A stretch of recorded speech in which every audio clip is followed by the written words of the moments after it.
Take the shot, Gabe. She howl's men are on their way up. Assassinate the world leader. Take the shot. I have another. Take the shot. Sequels are tricky business in the games industry. Developers know that if people like a game, odds are high they're going to like the sequel. But this puts them in a bind.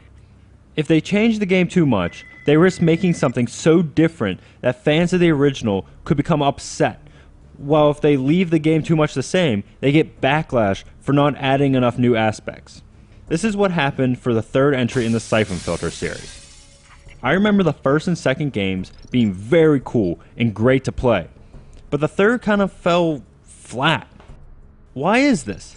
It is the same Siphon Filter I was crazy about.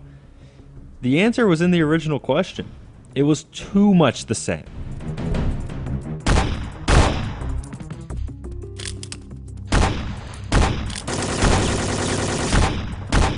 The story picks up right after Siphon Filter 2. Gabe Logan and Leon Zing are now in hearings, having to answer for their actions in the previous game. So the story is told through flashbacks to previous missions the duo has completed. This is the sign of story writers having no idea where they're going to take the series. Like an episode from a TV show that is just clips from older episodes, the story feels very half-hearted and rushed together. You travel from location to location with some very loose strings holding the story together.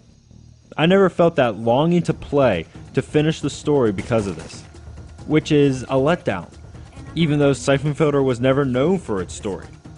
I just wanted to do cool things with a lot of bad guys to do it to.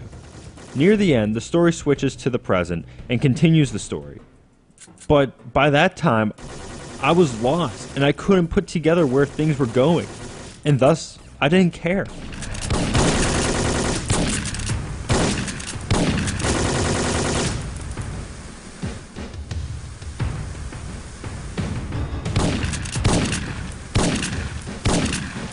But I never played Siphon Filter for the story. I always liked the gameplay, and that is another thing that makes this entry feel weak. The gameplay is the same as it was in the previous games. This is, in part, not a bad thing. Siphon Filter 2 was mostly filled with great gameplay that was just so much fun to play. But I can't understand why I was so let down by this one. I mean, it is the same. Too much the same, in fact. I know I was not looking for them to completely change the game, but I would have liked to see some innovation. It's like hearing the funniest joke in the world. The first time you hear it, it's amazing. And it's still funny the second time you hear it. But after the third, you just grow tired of it and start looking for more elsewhere. The game pulled the short straw, and it's disappointing to see that. The game came out after the PS2 was released, and instead of waiting and releasing it for the PS2, they pumped it out for the PS1. With the same gameplay, the same graphics, the same everything.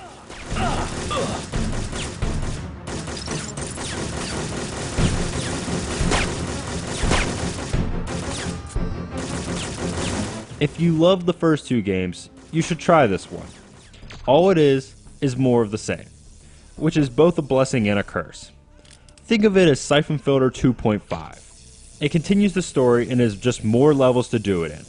Good thing the same is still pretty fun.